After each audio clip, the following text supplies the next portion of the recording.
베드로전서 3장 15절부터 17절까지의 말씀 제가 봉독하겠습니다.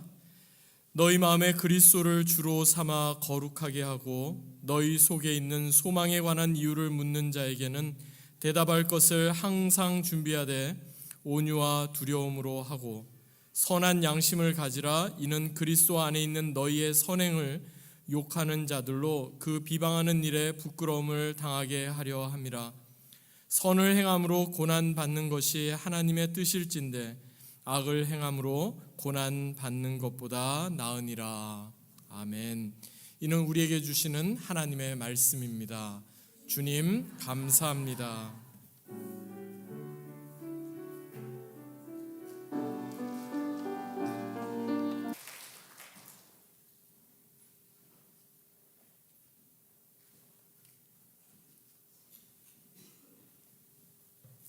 귀한 찬양 감사드립니다. 기도하겠습니다.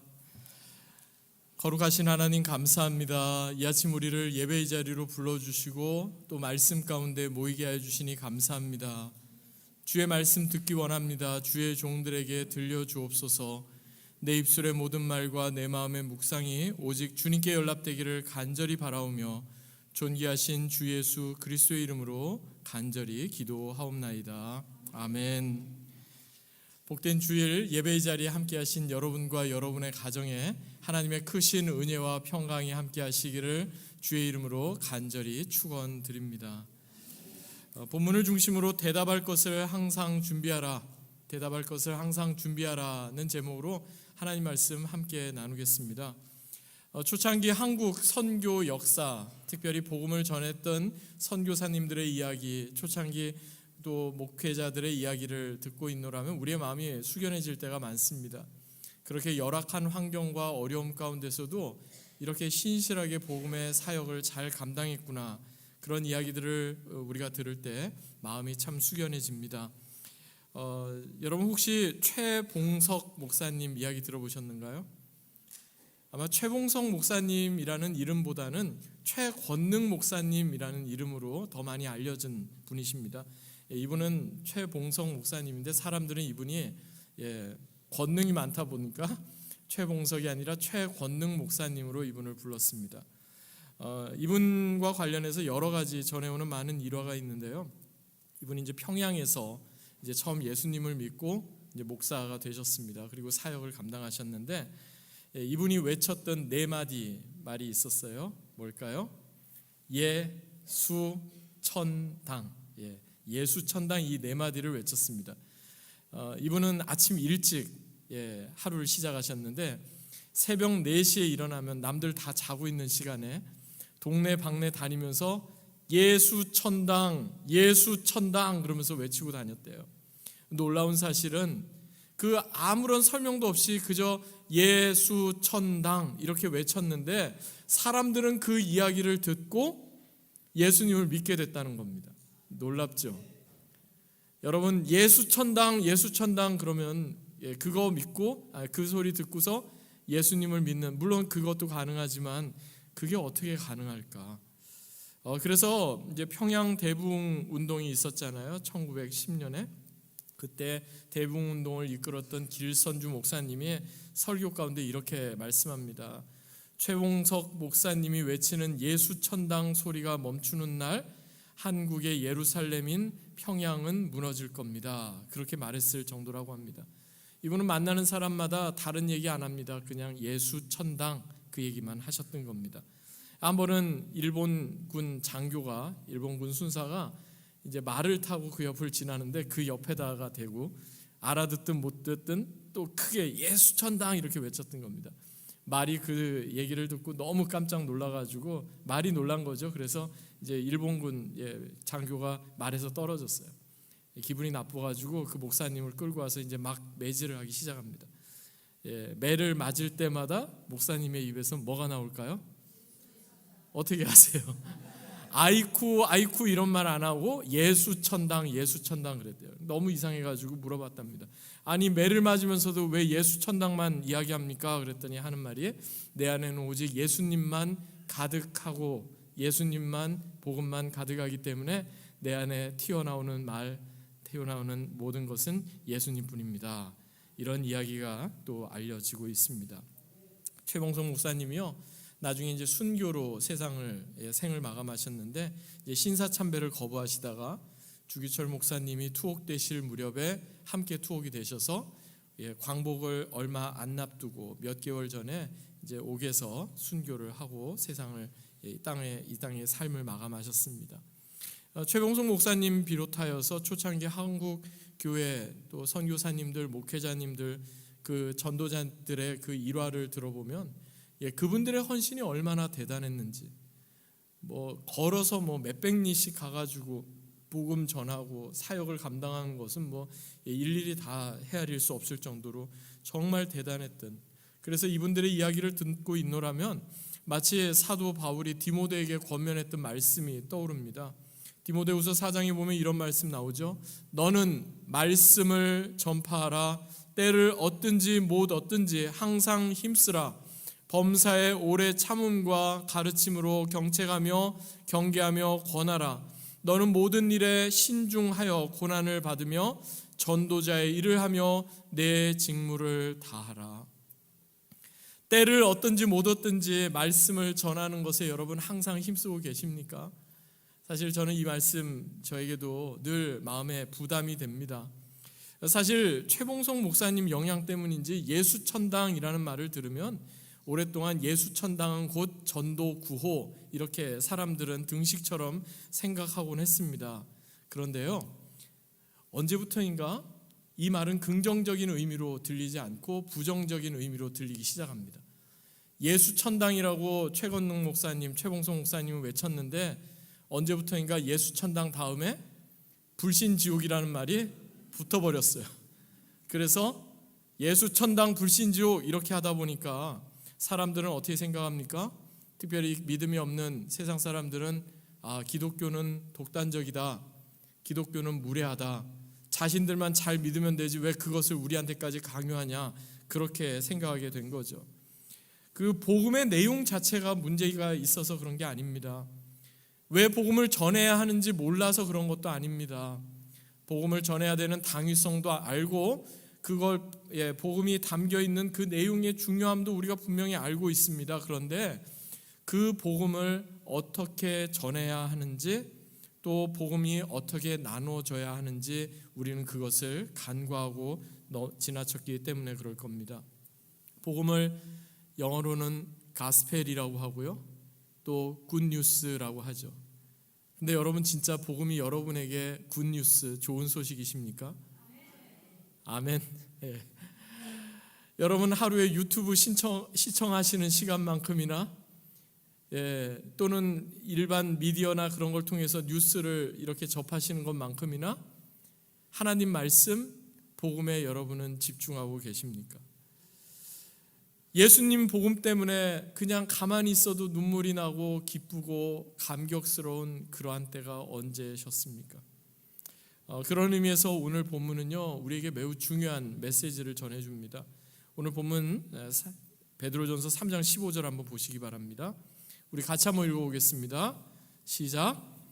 너희 마음에 그리스도를 주로 삼아 거룩하게 하고 너희 속에 있는 소망에 관한 이유를 묻는 자에게는 대답할 것을 항상 준비하되 온유와 두려움으로 하고. 제가 다시 봉독하겠습니다. 너희 마음에 그리스도를 주로 삼아 거룩하게 하고 너희 속에 있는 소망에 관한 이유를 묻는 자에게는 대답할 것을 항상 준비하되 온유와 두려움으로 하고. 여러분 지금 사도 베드로가 이 말씀을 누구에게 전하고 있는지 아십니까? 이 말씀은 그냥 예수님 믿는 그리스도인들, 맞아요, 그리스도인들을 향해서 주는 말씀인데, 특별히 억압받고 신분이 아주 낮았던 노예이지만 예수님을 믿게 된 그리스도인들을 향해서 주는 말씀입니다. 여러분 오늘날도 이렇게 계층을 구분하거나 그러진 않지만 경제적인 것으로 따져서 상류층, 중류층 이렇게 구분을 하는데 2000년 전에는요 계층 구분이 아주 명확했습니다. 노예는요 사람으로 취급을 받지 못하던 그런 때입니다. 그런데 그런 사람들이 예수님을 믿게 된 거예요. 현실의 삶은 너무나 암울합니다. 소망이나 기쁨이나 어떤 거 기댈 만한 것이 하나도 없는 그러한 삶. 그런데 그들을 향해서 지금 사도 베드로가 권면하는 내용은 뭡니까? 예수를 주로 삼아 거룩하게 하라는 겁니다. 아니, 지금 내 삶이 이 모양인데, 내 코가 석자인데, 하루하루 살아가는 것도 힘든데 어떻게 거룩하게 사는가? 그리고 그 다음이 참 놀라운데, 소망의 이유를 묻는 자에게 대답할 것을 항상 예비하라 말씀합니다. 이게 무슨 뜻일까요? 주인, 그리고 어떤 고관 대작, 지위가 높은 사람, 뭐 돈이 많고 권력도 있고 다 있는데 행복하지 않은 거예요. 그런데 노예로 살면서도 항상 기뻐하고 항상 감사하고, 궁금할 거 아니에요. 당신은 뭐 때문에 기뻐하냐? 내가 볼 때 기뻐할 만한 게 하나도 없는데 당신은 뭐 때문에 소망의 어떤 미래에 대한 그런 소망을 가지고 있느냐? 그런 것을 묻게 되거든. 그 소망의 이유를 미리미리 준비하라는 거예요. 나는 예수님 때문에 기뻐합니다.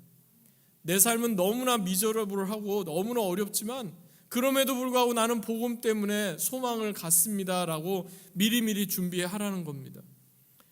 무엇이 당신을 이렇게 어려움 가운데서도 소망을 품는 사람으로 만들었습니까? 라고 주변 사람들이 스스로 궁금하게 만들라 하는 겁니다. 그런데 여러분, 우리의 문제는 뭘까요? 그 누구도 우리에게 그 이유를 묻지 않는다는 겁니다.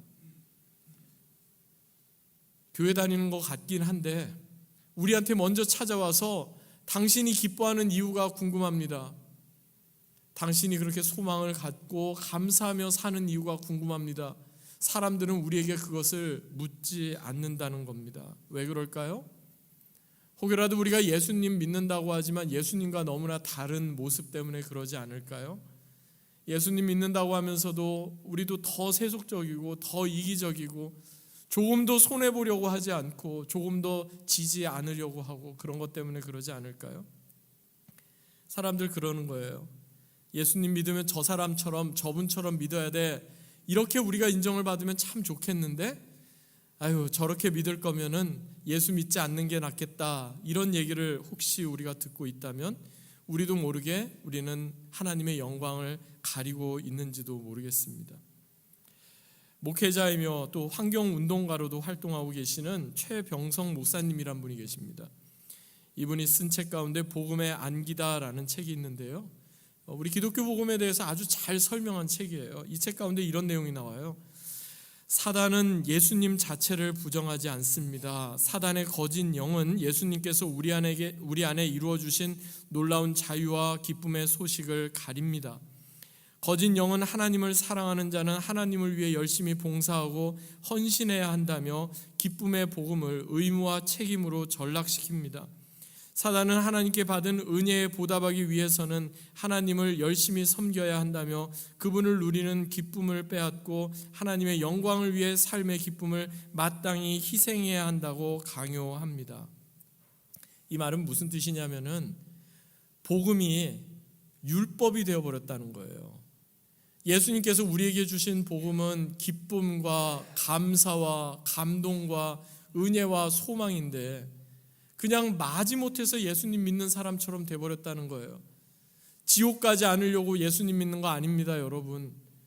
자주 말씀드린 것처럼 이 땅은 지옥같이 살고 죽어서나 천국 간다 아닙니다. 예수님 믿는 사람은 이 땅에서부터 하나님 나라를 사는 사람이고 이 땅에서부터 복음이 주는 기쁨과 감격과 자유를 경험하는 사람들입니다. 그런데 우리의 얼굴을 보면서 사람들이 그 기쁨과 자유와 감격을 누리고 있는가? 소망의 이유가 뭔지 궁금하다라고 이렇게 사람들이 묻고 있는가? 우리는 스스로 자문해 보아야 하겠습니다. 여러분, 복음이 율법처럼 되어버리면 어떻게 될까요? 그 가운데 기쁨이 없습니다. 소망도 없습니다. 감사도 없습니다. 아이고, 주일은 왜 이렇게 빨리 오냐? 벌써 일주일이 지나고 교회 가야 될 날이네. 오늘 내가 교회에서 뭐뭐뭐 해야 되는데, 그런 것만 생각이 됩니다. 예배는 뒷전으로 미뤄집니다. 지금 예배 시간에도 예배 드리고 말씀 듣는 이 시간에도 나의 생각은 지금 다른 데 있습니다. 어떤 문제 앞에 내가 지금 뭐 해야 되는 거 앞에, 아니면 아예 지금 나는 예배의 자리에 몸만 나와 있을 뿐이지 하나님께 집중하지 못하고 있는 겁니다. 여러분, 하나님을 기쁘시게 하는 게 뭘까요? 우리가 뭔가 대단한 일을 해서 하나님 기뻐하시는 분 아니십니다. 우리가 뭔가 기특한 그런 일을 하면 하나님 감동시키고 우리가 그럴까? 아니에요. 사실 우리는 이 땅을 살면서 그렇게 대단한, 그렇게 완벽한, 온전한 그런 삶을 살지 못하잖아요. 그럼에도 불구하고 하나님을 기뻐할 수 있다면 상황과 형편과 우리의 어떤 처지와 상관없이 하나님의 은혜에 계속 우리가 감사할 수 있다면 하나님은 그것을 기쁘게 보시는 겁니다. 복음은 우리에게 뭔가를 요구해서 너 이렇게 하나님이 은혜 주셨으니까 그 은혜에 어떻게 해, 그게 복음이 아닙니다. 우리가 하나님께 무엇을 했다고 드러내는 우리의 희생, 우리의 스토리, 우리의 이야기가 아닙니다. 오히려 하나님께서 우리를 위해 독생자 예수 그리스도까지 십자가에 내어주시기까지 우리를 사랑하신 그분의 이야기, His story입니다. 실제 놀라운 그 부흥의 역사가 일어났던 때마다 공통적으로 발견되는 점이 있어요.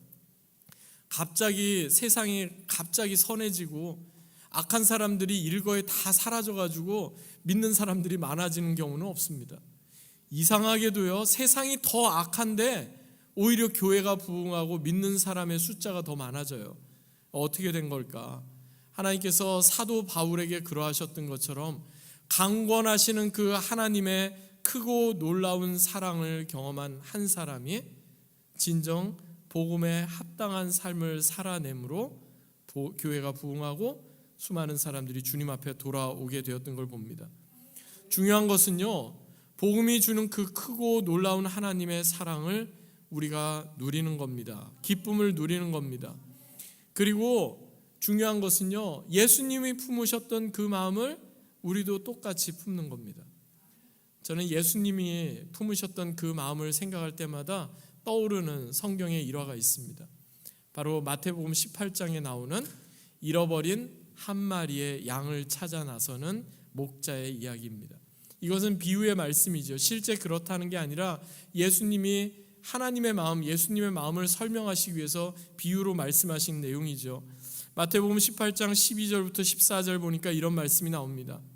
만일 어떤 사람이 양 100마리가 있는데 그 중에 하나가 길을 잃었으면 그 99마리를 산에 두고 가서 길 잃은 양을 찾지 않겠느냐?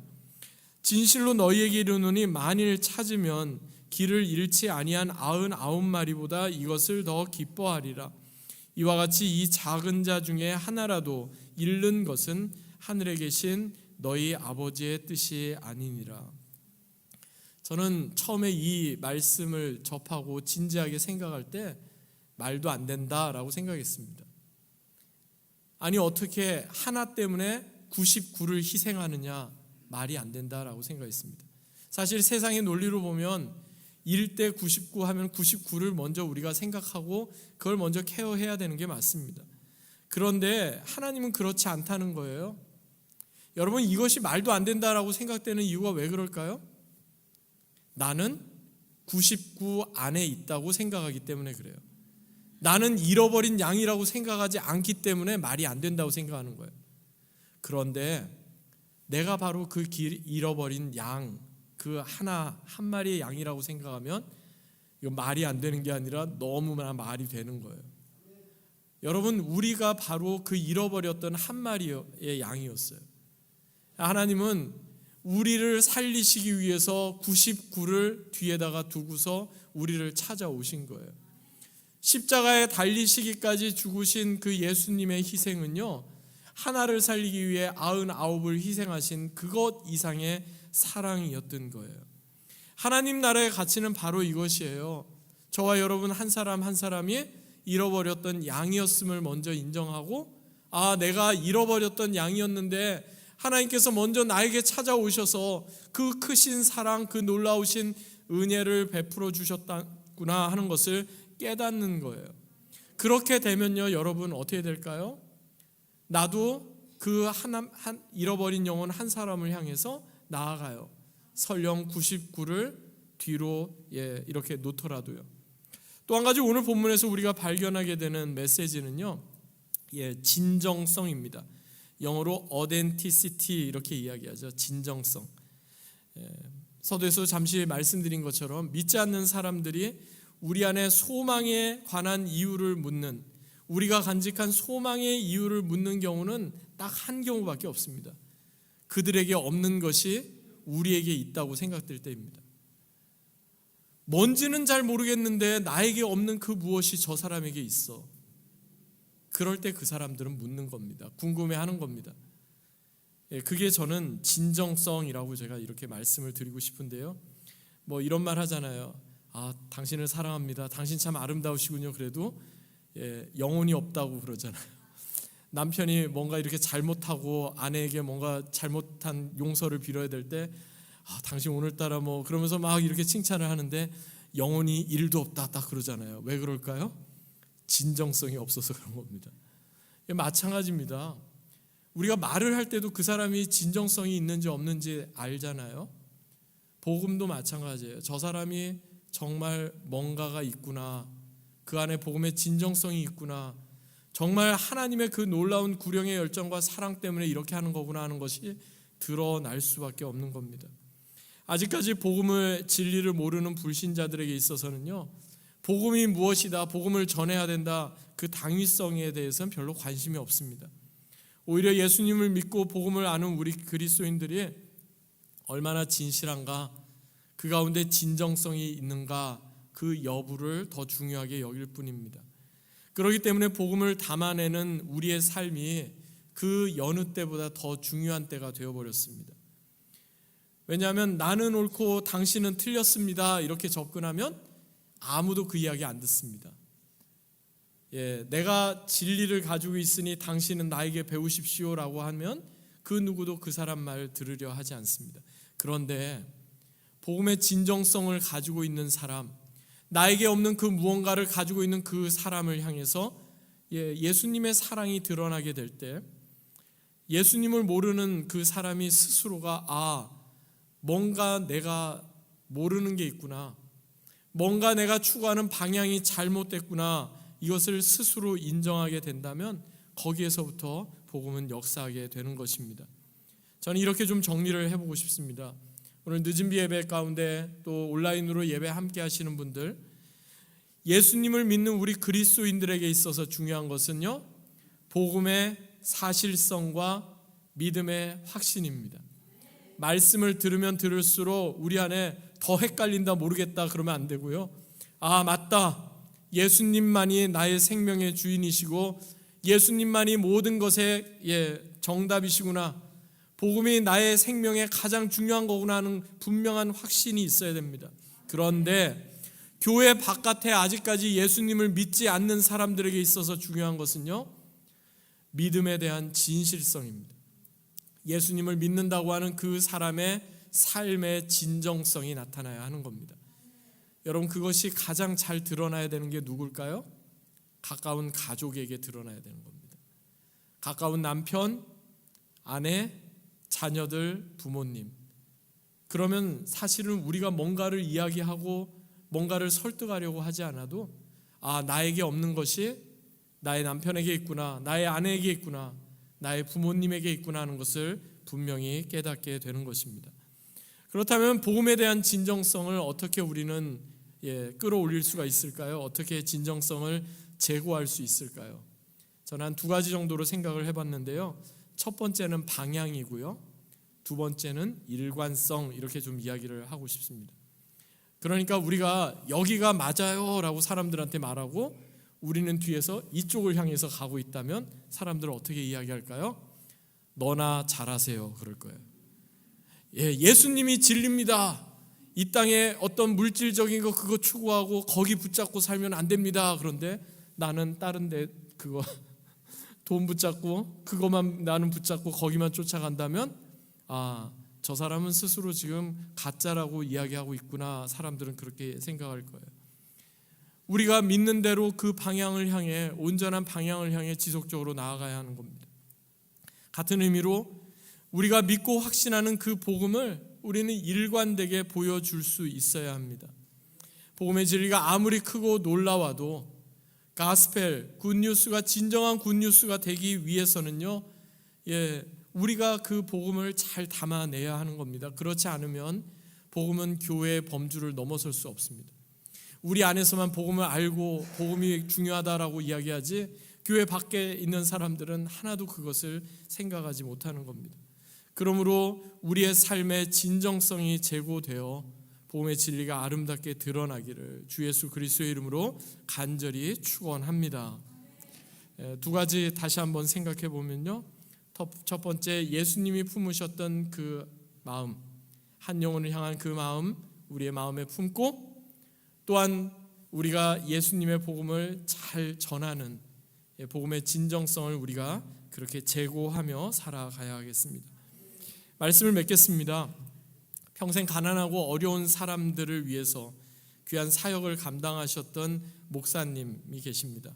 이분은 장로교 목회자로 또 신학대학원에서 가르치는 신학자로 귀한 신앙의 삶을 사셨던 분이신데요. 김치영 목사님이라는 분이신데, 지금은 소천하셨지만 이분이 생전에 하나님 앞에 올려드렸던 기도문이 하나 있습니다. 그 기도문을 제가 잠시 한번 인용해 보겠습니다. 하나님 앞에 기도하는 의미로 함께 이 기도 동참해 주시면 좋겠습니다. 은혜로우신 주님, 지금까지 살면서 많은 사람을 만났습니다. 먼저 부모를 만났습니다. 이는 참으로 모든 만남의 중심이며 고향이었습니다. 배우자를 만났고 자녀들을 만났습니다. 때로는 기뻐했고 때로는 슬퍼했습니다. 많은 신앙의 동지들을 만났습니다. 그들을 통해 삶의 의미와 목표를 함께 만들어 갔습니다. 인생은 진정 만남이었습니다.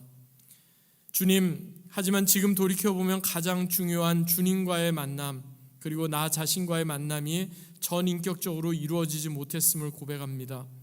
주님, 바라옵기는 남은 생애 동안 진정 주님과의 만남에 더 맹렬히 집중할 수 있게 하시고, 주님과의 만남을 통해 나 자신을 만날 수 있는 은혜를 베풀어 주시옵소서. 한 영혼을 천하보다 귀하게 여기시는 주 예수 그리스도의 이름으로 기도드립니다. 아멘. 그렇습니다. 주님과의 진실한 만남, 그래서 한 영혼을 향한 주님의 간절한 마음을 품고 우리가 또 예수 그리스도의 복음을 잘 담아내는 복음의 진정성으로 우리 자신뿐만 아니라 우리 주변의 사람들을 만나고 그들을 그렇게 대하게 된다면, 그래서 소망의 이유가 무엇입니까? 라고 묻는 사람들에게 담대하고 확신 있게 우리가 믿는 예수 그리스도의 복음을 드러낼 수만 있다면 우리를 통해 주님께서는 일하시고 우리를 통해 주님께서는 더 많은 사람들이 예수님께로 나오게 하실 것입니다. 이처럼 복음의 진정성으로 그리스도의 복음을 드러내는 저와 여러분, 그리고 우리 내슈빌 한인 장로교회가 되기를 주 예수 그리스도의 이름으로 간절히 축원합니다. 아멘. 말씀